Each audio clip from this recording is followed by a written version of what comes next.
Bonjour à tous et à toutes. On va vous présenter avec Synergis et l'Académie de Rennes la solution iTop au sein des SI de l'Éducation nationale, comment elle a été mise en œuvre. Donc je me présente, Stéphanie Souloumiac, Éducation nationale, Drasy Bretagne et responsable du CES Summit. Bonjour à tous. Donc Nelly Lamballe, je suis la responsable adjointe du CES Summit.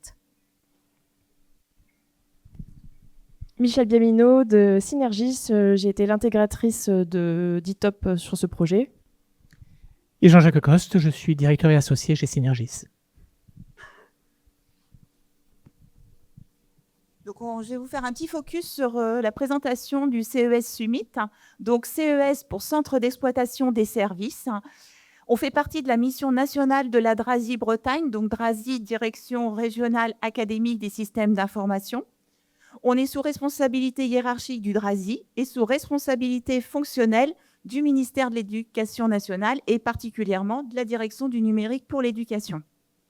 Donc, nos missions, on est en responsabilité de la mise en œuvre et du maintien en conditions opérationnelles de l'outil national ITSM, qui est Summit, c'est son petit nom, donc pour Suite de Management de l'IT, et il s'appuie sur une solution iTop professionnelle. Donc, on est en paramétrage et développement sur cet outil, en déploiement. On s'occupe également des migrations et on gère les évolutions du produit. Nous sommes 6 personnes et on est basé à Rennes.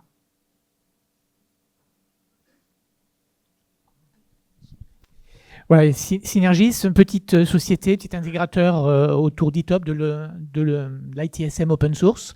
Un petit peu atypique puisqu'on est international, on est présent à la fois au Canada, Québec et puis également en France sur Montpellier et Toulouse.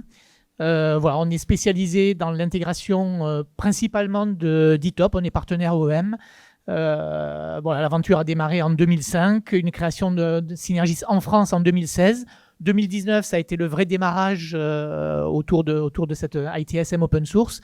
Et on est vraiment orienté dans ce qu'on appelle le développement durable, avec 2 axes. Un axe côté bâtiment, qui ne nous intéresse pas trop aujourd'hui, un axe côté IT Service Management, là-dessus. Et puis, on a développé également autour d'ITOP, on a beaucoup investi autour d'ITOP et développé un ensemble d'extensions qu'on appelle iTop for Business et qui rajoutent des fonctionnalités et qui complètent un petit peu les fonctionnalités autour d'ITOP. Et donc, on a été à l'origine avec le CES Summit qui s'appelait le CRT-ITIL à l'époque et la direction du numérique de l'éducation nationale sur l'aventure Summit qui dure depuis combien de temps déjà d'ailleurs, Stéphanie ? On va parler après. Ah bah voilà. Donc, je te repasse la parole, Stéphanie. Merci Jean-Jacques. Donc, on va revenir sur le choix de la solution iTop au sein du ministère. Donc, de 2011 à 2017, nous étions sur la solution Remedy V7 de BMC. Donc pendant plusieurs années. Et au fil de ces années, on s'est aperçu que la solution était de plus en plus complexe à administrer et coûteuse financièrement. Donc courant 2017, le ministère a décidé de prospecter sur les autres solutions ITSM qui étaient présentes sur le marché. Et c'est ainsi que fin 2017, le choix d'iTop a été fait en partenariat avec Synergis. Et la solution iTop était celle qui était qui s'adaptait le mieux à notre contexte multi-académique, puisque sur notre solution Remedy V7, il y avait les services internes du ministère et 4 académies, mais qui partageaient la même instance. On avait le souhait de pouvoir dissocier les instances, d'avoir une instance dédiée ministère pour les services IT et des instances dédiées par académie pour qu'elles soient administratrices de leur instance. Donc, iTop se prêtait très bien à ce choix. Et au niveau du budgétairement, c'était aussi la solution qui rentrait du coup dans notre budget.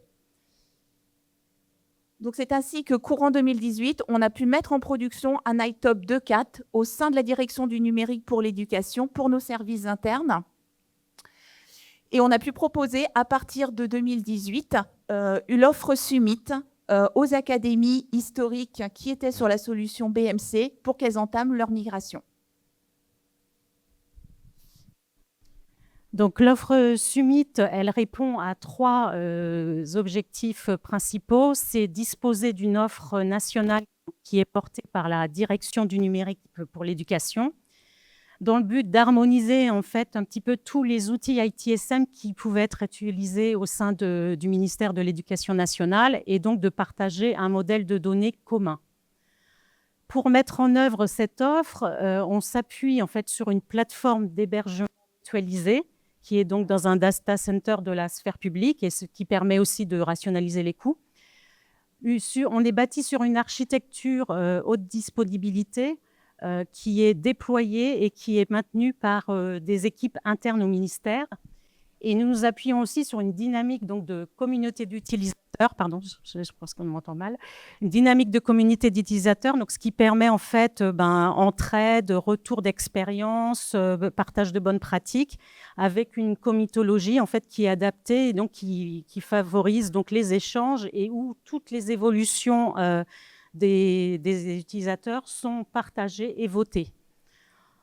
En termes de bénéfices donc pour nos utilisateurs, donc le premier et pas le moindre, en fait, c'est que c'est gratuit pour les académies qui y souscrivent. Ça assure en fait des montées de version qui suivent la feuille de route de Combodo sans aucun développement dans le cœur du produit. Et ensuite, c'est la capacité.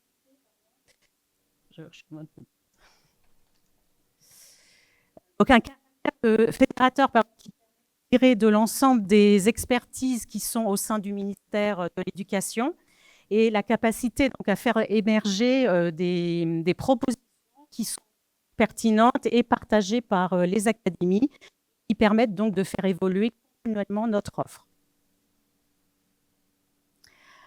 Alors, le déploiement de l'offre Summit dans les académies a été progressif. Il a débuté en avril 2019, donc avec l'Académie de Toulouse, qui a été la première à rejoindre l'offre, suivie de quelques mois par l'Académie d'Orléans. En 2020, ce sont 3 nouvelles instances Summit que nous avons installées pour les académies de Grenoble, Clermont-Ferrand, Lyon. 2021, Amiens. En 2022, la première instance interacadémique, donc une instance qui regroupe en fait les chaînes de support donc de 3 académies, Nantes, Rennes, Normandie. 2023, notre première instance région académique, donc pour la Nouvelle-Aquitaine. L'année suivante, Polynésie et 2 nouvelles régions académiques, l'Occitanie et les Hauts-de-France. Et enfin, la toute petite dernière qui est arrivée il y a à peine un peu plus d'1 mois, donc c'est la région académique Provence-Alpes-Côte d'Azur, donc pour les académies d'Aix-Marseille et de Nice. Alors, dans notre écosystème, nous avons aussi déployé un certain nombre d'instances Summit nationales, dont le Summit Socle, donc, qui est une instance plutôt dédiée aux services IT internes du ministère. Le Summit MF Carré, qui à l'origine était plutôt orienté sur des applications de fonctions financières. Le Summit DEL pour tout ce qui est support sur les démarches en ligne des parents. Et le Summit ONICEP pour des sujets autour de l'orientation. Donc, ces instances ont été interconnectées au fil de l'eau avec les académies. Donc, les interfaçages, pourquoi ? Pour éviter des ressaisies dans des outils différents et donc éviter les risques d'erreur qui y étaient associés. Ensuite, fluidifier un petit peu la chaîne de support et optimiser le temps de traitement des tickets.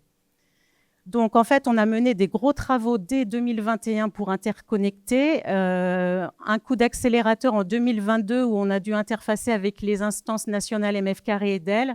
Et les travaux ont été poursuivis sur les années suivantes. Donc, on a interfacé avec l'ONICEP et cette année, on est plutôt sur les travaux pour interfacer avec notre instance socle, donc sur des offres telles que la messagerie nationale et puis tout ce qui tourne autour de l'environnement de travail numérique de l'agent.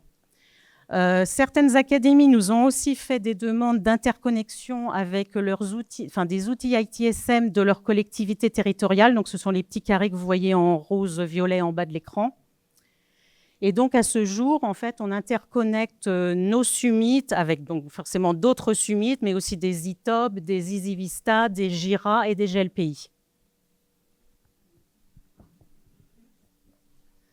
Donc moi, je vais rentrer dans la partie un peu technique. Donc Nelly l'a bien présenté.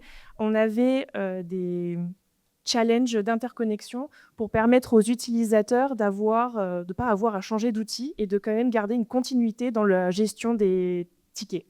Donc les challenges, c'est d'avoir un seul outil côté académique, l'e-top version Summit, et de pouvoir facilement rajouter de nouvelles interfaces vers de nouveaux outils sans avoir à développer des nouveaux processus pour l'interconnexion.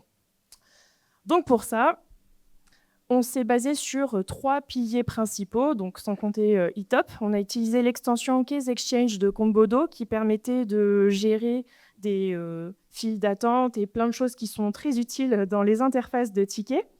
Le principe des notifications avec les déclencheurs et les notifications qui sont envoyées. À l'époque, les webhooks n'existaient pas encore dans e-top. Donc nous, on a développé un type de notification JSON qui s'apparente à des webhooks. Et enfin, des scénarios d'échange où en fait, on a établi un modèle d'échange où on dit, si je suis à l'origine d'un ticket, voilà tous les échanges qu'on va pouvoir avoir pour aller jusqu'à la résolution. Pour le cas de Summit, on avait 3 scénarios. On a le cas où Summit est à l'origine d'un ticket, où donc ce sont les demandeurs du ticket. Le cas où Summit est résolveur de tickets, et donc un partenaire. Et le cas aussi un peu particulier, où en fait Summit, c'est juste un passe-plat, où il va prendre le ticket d'un demandeur et l'envoyer vers un fournisseur. Donc, pour vous montrer comment ça fonctionne, je vous ai pris un exemple simple d'interface où le Summit est à l'origine d'un ticket, et donc le Summit qui est demandeur. Donc, il y a un ticket qui va être créé par un utilisateur d'une académie, et le ticket va être analysé. Et en fait, on se rend compte que le sujet ne peut pas être traité en académie, il doit être donné soit à une autre académie qui va être spécialisée sur ce sujet, soit à une instance nationale, soit des partenaires qui peuvent être des communautés, voilà. Quand ce ticket va être requalifié pour une équipe extérieure, il y a un déclencheur qui va s'activer et qui va envoyer une notification web service à l'outil ciblé. Et si besoin, si on a besoin de matrices de correspondance entre les deux pour faire matcher des données, on peut remplir une matrice qui est dans un fichier intermédiaire.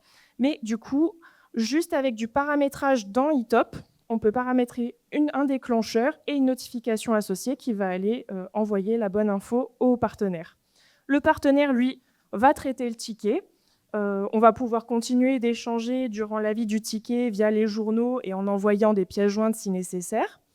Et ensuite, le partenaire va résoudre le ticket d'une manière ou d'une autre et va envoyer un web service de résolution à Summit, ce qui va bien sûr, du coup, résoudre le ticket ici. Et si la résolution est correcte, il va bien sûr être fermé dans Summit.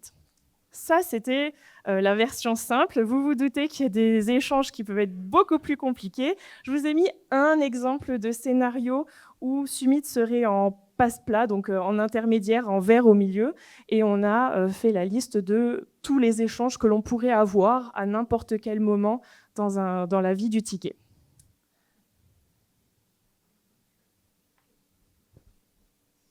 Merci Michel. Hop. Donc, je vais vous présenter en quelques chiffres Summit, l'offre Summit aujourd'hui, fin 2025. Donc, c'est 6 instances nationales qui ont été déployées.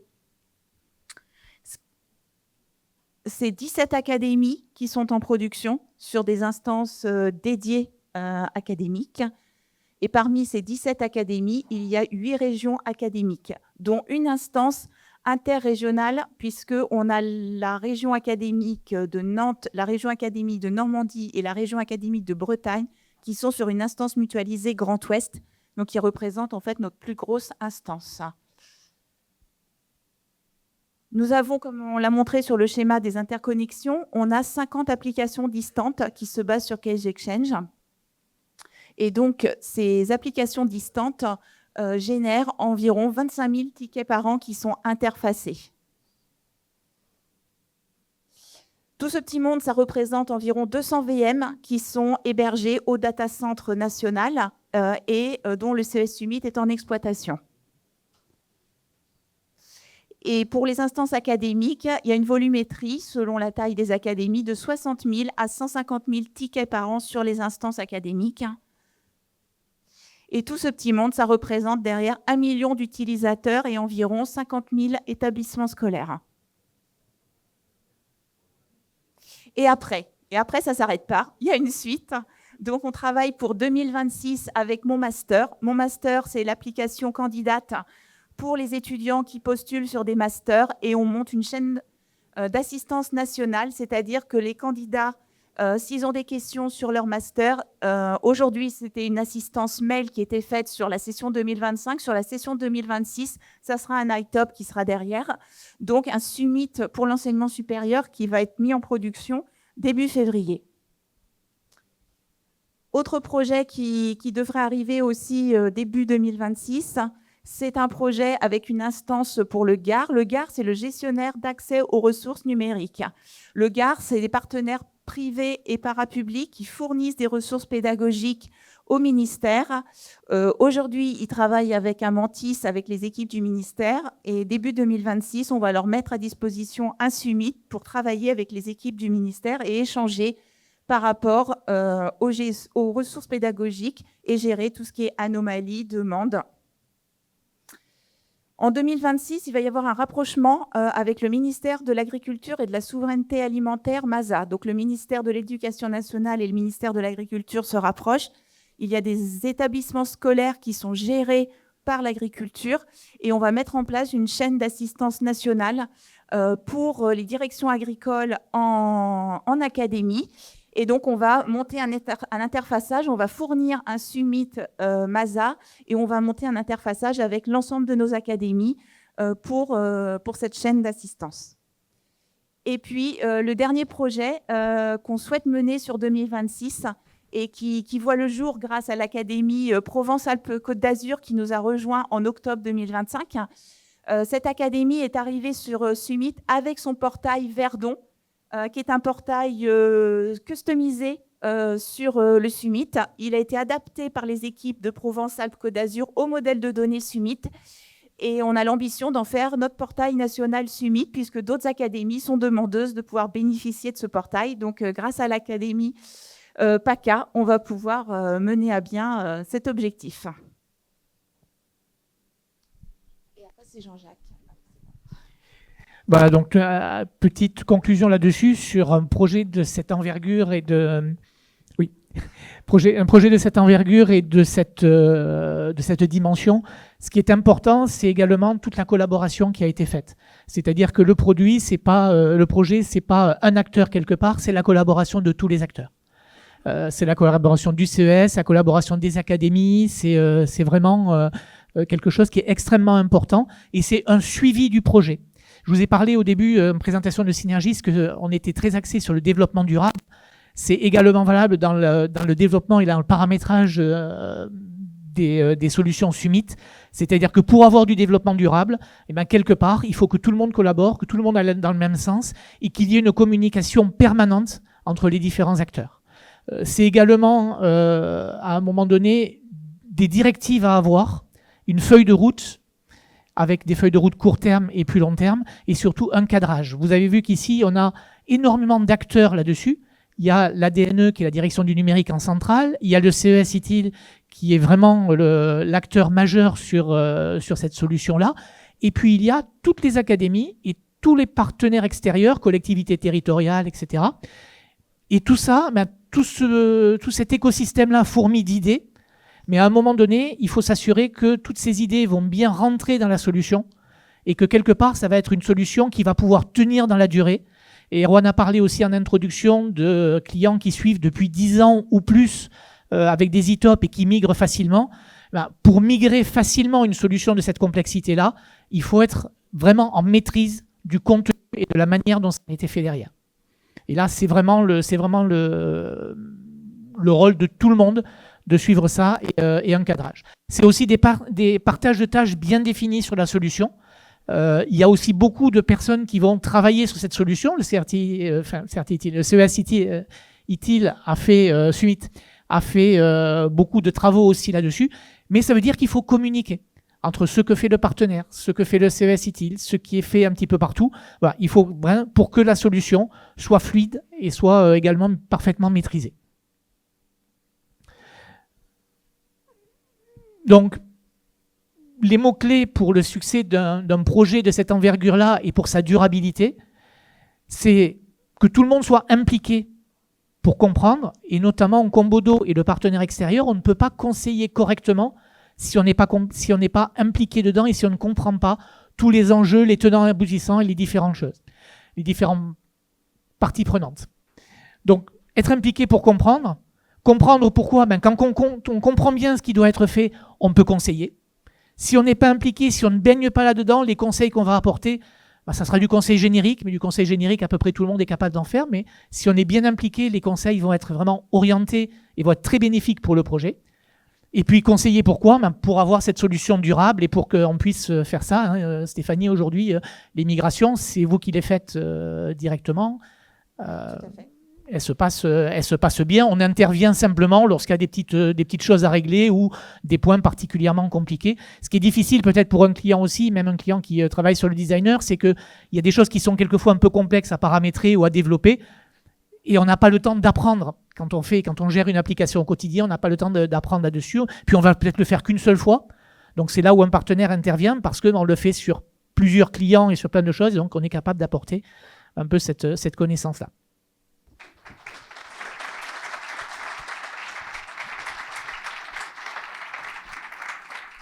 Bonjour, merci pour cette présentation. J'ai plusieurs petites questions. Du coup, vous avez déployé combien d'ITOP? J'ai cru voir 8, mais est-ce que c'est ça le chiffre d'ITOP différents pour couvrir toutes les académies et tout le périmètre? Alors, on en a plus que ça. On a 6 instances nationales et on a 17 instances académiques. Ok, donc 23 ITOP. Et comment vous gérez une ségrégation des données dans ces ITOP ou pas? Chaque ITOP voit toutes les données de son instance? Alors, on a du silotage. On a des instances où effectivement on fait du cloisonnement de données. Typiquement le Summit MF Carré là, dont on a parlé, qui était au départ dédié à faire de la gestion financière, donc des applications qui étaient dédiées autour de ce périmètre-là. On accueille désormais d'autres applications, donc on fait du cloisonnement pur et dur de données, effectivement. D'accord, avec le département silo ou autre chose Avec les organisations permises et puis du partage de données qui est possible également. Ok. Et une dernière petite question. Vous parlez donc de 50 interactions avec des outils partenaires. J'ai entendu Jira et GLPI. Est-ce qu'il y en a d'autres au niveau des outils? Alors, Jira, GLPI, EasyVista et puis ITOP. Pour l'instant, voilà, on en est là pour l'instant. Ok, merci. Ouais. Bonjour, Chloé Fonck, J-Precia. En fait, on opère un ITOP pour l'assistance des établissements scolaires dans la région centre, du coup plutôt pour la collectivité territoriale. Aujourd'hui, on n'est pas interfacé avec vous. Ça veut dire que, par exemple, des personnels d'établissement peuvent utiliser 2 ITOP, à savoir celui du ministère et le nôtre. Peut-être qu'il faut qu'on échange pour un éventuel interfaçage. Bah voilà. Très bien. Un des gros intérêts du RIC, c'est la mise en relation. Bonjour et merci pour la presse. Moi, c'est Ulrich, je viens de Orange Cyberdéfense. On travaille sur un projet qui est tout nouveau de pouvoir utiliser ITOP comme notre CMDB. Moi, ma petite question, au début, vous avez une solution que vous utilisez et vous avez choisi de passer de cette solution vers ITOP. Comment avez-vous fait pour la migration des données de l'ancienne solution vers la nouvelle? Pas de migration.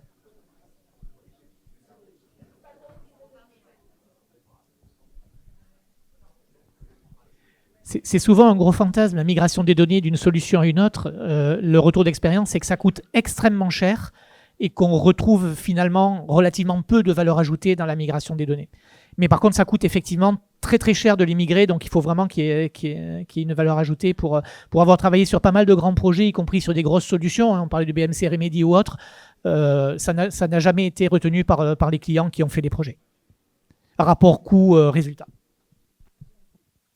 Bonjour, Herbur Liazard de la société Scale Squad. On a l'habitude de faire des intercos aussi, donc ça m'a beaucoup intéressé. J'avais une question, en fait, c'était pour savoir, en fait, avec toutes les instances que vous disposez, comment vous faites pour maintenir toutes ces instances de manière homogène? Est-ce que vous avez une équipe centralisée où chaque administrateur est autonome sur son instance? Et deuxième question par rapport à ça, c'est comment vous faites pour les évolutions de chaque instance en sachant que est-ce que vous êtes toujours dans les versions 2.7, etc. ou est-ce qu'il y a des instances en 3 et comment vous faites pour faire harmoniser tout ça en fait, on va dire la personnalisation de chaque instance? Oui, alors pour le support de toutes ces instances, c'est le CES Summit, c'est les 6 personnes. On est exploitant des environnements qui sont hébergés au data center national. Et au niveau du support, on fait le support de niveau 0.1 sur les SI nationaux. Donc tout ce qui est les 6 instances nationales, c'est le CES Summit qui est en assistance de niveau 0.1. Et puis sur les instances académiques, chaque académique a un administrateur qui est capable de gérer le support basique sur Summit. Et nous, on intervient en expertise de niveau 2 et 3 quand l'administrateur de chaque académie est en difficulté. Et donc, vous avez un orchestrateur de tous ces administrateurs? Il y a une comitologie qui est mise en place, en effet. Il y a des réunions mensuelles qui sont organisées pour garder le lien avec les académies. Et puis, les académies nous sollicitent par ticket aussi. Nous, quand on intervient au niveau d'expertise 2 ou 3, en fait, c'était le but de la solution ITOP en 2019, c'est qu'on a choisi, à la demande des académies, qu'elles soient autonomes sur leur propre instance et administratrices de leur instance. Donc après, quand elles ont des difficultés, elles nous font un ticket pour qu'on vienne en support. Comme chaque académie, comme vous l'expliquez, sont autonomes, comment vous faites pour gérer, on va dire, cette autonomie tout en gardant une cohérence? Parce que si quelqu'un fait une personnalisation qui n'est pas compatible avec une autre instance... Voilà. Par contre, il n'y a pas de personnalisation. Elles font de l'administration de leurs données fondation. Tout ce qui est... Il y a une gouvernance qui est mise en place au niveau du national, au niveau de la DNE. Donc, il y a une comitologie qui est mise en place et c'est la DNE qui garde la gouvernance. Et dans les comités, on gère les demandes d'évolution ou les remontées aussi, les retours d'expérience des utilisateurs, des académies. On gère ces évolutions et elles sont votées. Et c'est le CS Summit et l'intégrateur Synergis qui développent derrière. Et ensuite, on redéploie sur toutes nos instances. Les académies ne sont pas en autonomie, par contre, pour le développement. Donc, il y a une certaine homogénéité tout entre à fait. toutes les instances, les extensions, etc. Et pareil, on partage, on l'a dit tout à l'heure, mais on partage le même modèle de données. Même si il y a des instances différentes, mais le modèle de données est commun à tout le monde. Donc, tout développement va impacter toutes les instances. Donc ça, c'est pour ça qu'on a mis en place une comitologie avec un comité des évolutions pour que ce soit partagé par tout le monde. Et on déploie donc sur toutes nos instances les évolutions en même temps. On fait un planning de déploiement. On essaye de les mettre entre 15 jours et 3 semaines. Il faut que toutes nos instances soient passées sur la même version. Et pareil pour les migrations ITOP. On gère les migrations. Là, on est en 3.1.3 et on va passer en 3.2 en 2026 et on va gérer, on monte toutes nos instances. Ok, merci beaucoup. Bonjour, Alan Badier, ITSM Factory. Du coup, avec autant d'instances à déployer, vous faites par le designer ou vous faites un move to prod à chaque fois ou vous avez mis en place quelque chose de plus complexe pour déployer en masse, entre guillemets? Alors pour l'instant, on est encore sur le designer, mais on envisage en effet de changer la façon de mettre en production, puisqu'en plus, par rapport à la continuité de service, on se met en heures non ouvrées pour que les académies, les établissements scolaires ouvrent à 8h, les plateformes d'assistance ouvrent à 7h45 le matin. Donc nous, on fait nos montées de version ou nos mises à jour entre 6h et 7h30 du matin et via le designer pour l'instant. D'accord, merci. Bonjour. Quand vous avez une telle quantité d'ITOP et d'autres outils qui s'interfacent, vous avez un maillage. J'imagine que chaque outil ne va pas pouvoir s'interfacer avec tous les autres outils. Vous avez une espèce de centralisation, un hub, un ITOP pivot qui va permettre d'aller de l'un à l'autre. Comment ça s'organise? Oui, du coup, là, c'était sur le schéma qu'on a montré tout à l'heure. On peut peut-être revenir C'est le passe-plat. C'est sur ce schéma. Alors, attendez, on va revenir en arrière. Il y a un ITOP qui est au milieu, qu'on appelle le frontal, le passe-plat, qui permet de... Voilà, où on va le remonter là. Ouais. Voilà. D'accord. Il y a un ITOP dédié à cette fonction-là. Oui, tout à fait. Qui permet d'orienter vers les différentes instances. Oh.